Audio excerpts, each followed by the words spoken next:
Hi everyone, today's video is going to be a little different. It's still going to be about some driving or driving topics. However, I'm going to be looking at something called ChatGPT. Now what this is, it's an artificial intelligence language processing model. And what you do is effectively ask a computer a question and it comes up with a human-like response.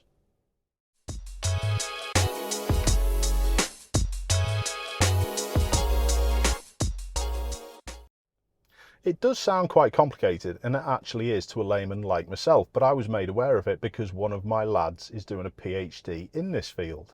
I showed an interest because there are similarities between how it works and how autonomous cars learn. Whilst talking about this with my son, we decided to give it a little bit of a test.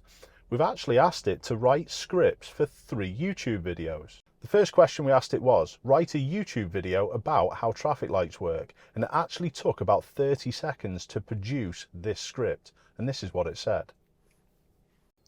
Hi, welcome to our YouTube channel. In today's video we're going to be talking about traffic lights, those important signals that help keep our roads safe and orderly. We'll cover the history of traffic lights, how they work, and some important rules to follow when you're driving. So let's get started. Traffic lights, also known as stoplights, traffic signals or traffic lamps, have been around for over 150 years. The first traffic light was installed in London in 1868 and it was a manually operated signal with red and green lights.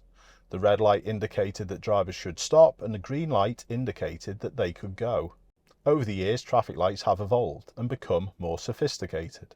Most modern traffic lights use red, yellow and green lights, with the red indicating that drivers must stop, the yellow light indicating that the light is about to turn red and drivers should prepare to stop, and the green light indicating that drivers can go. Traffic lights are typically placed at intersections and other busy locations to help regulate the flow of traffic.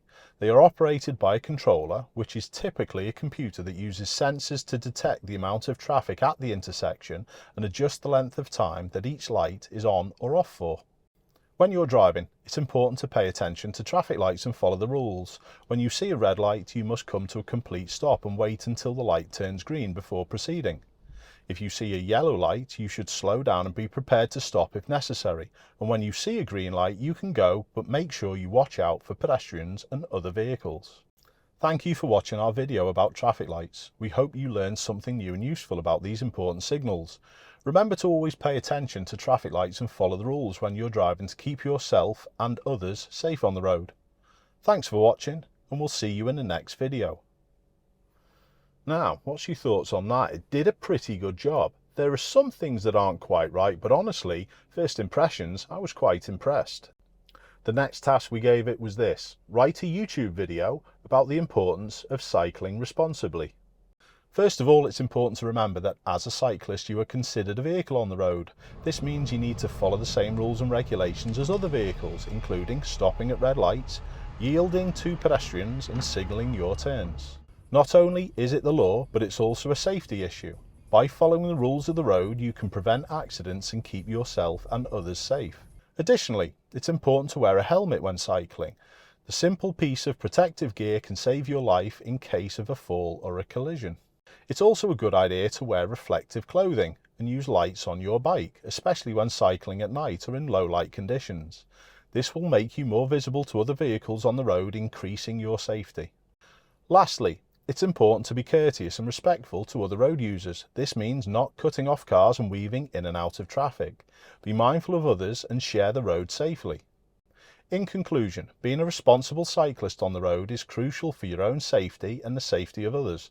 Follow the rules of the road, wear protective gear, be visible and respectful to others. Thank you for watching and happy cycling. How do you think that did? It's actually pretty on point. It's a pretty good attempt. Don't forget again, we asked it the one question and it produced this within about 30 seconds. The final task we gave it was a little more complicated. We thought we'd give it a proper test, and this is the question we asked it. Write a YouTube video on the ecological effect of producing electric vehicles. And again, it only took about 30 seconds to come up with this script. Hi there. Today I want to talk about the ecological impact of producing electric cars. As more people are turning to electric vehicles as a way to reduce their carbon footprint, it's important to consider the full picture of the environmental impact. When it comes to the production of electric cars, there are a few key factors to consider. First, the batteries that power electric cars require a significant amount of energy to produce. This energy often comes from fossil fuels, which means the production of electric car batteries can have a negative impact on the environment.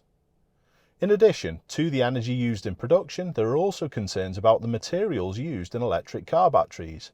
Many of these materials, such as lithium and cobalt, are mined in a way that can be damaging to the environment. For example, cobalt mining often takes place in areas with little regulation, leading to environmental degradation and human rights violations. Once an electric car is on the road, it can be a much more environmentally friendly option than a gas-powered car. However, it's important to remember that the production process can still have a negative impact on the environment. One way to reduce the ecological impact of electric cars is to invest in renewable energy sources for their production.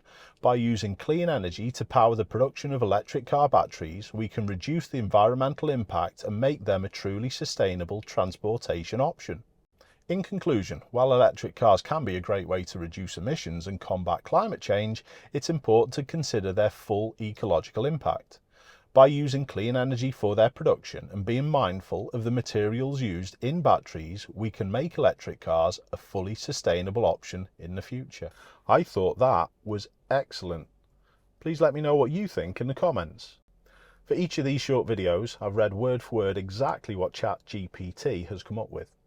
I've edited them myself and added B-roll. However, the results, I think, are reasonably good. Now, I've done this video only for a little bit of fun, but there is a sort of serious side to it. How soon is it going to be before our decision making is taken away from us on the roads? Now, I've said for ages that it's going to be at least 30-40 years before we see fully autonomous vehicles on a road, but with the rate of improvement with AI, now I'm not so sure. Now, could it be quite soon my knowledge isn't going to be required to teach people to drive, or in fact produce videos for a YouTube channel? Well, I'm not worried quite yet. There were a few things that weren't quite right in those scripts, but overall I think it did a good job. Most of my work that I do is analysing footage, so I'm not sure AI is quite up to that yet, so I'm safe for now. Hope to see you soon. Keep safe.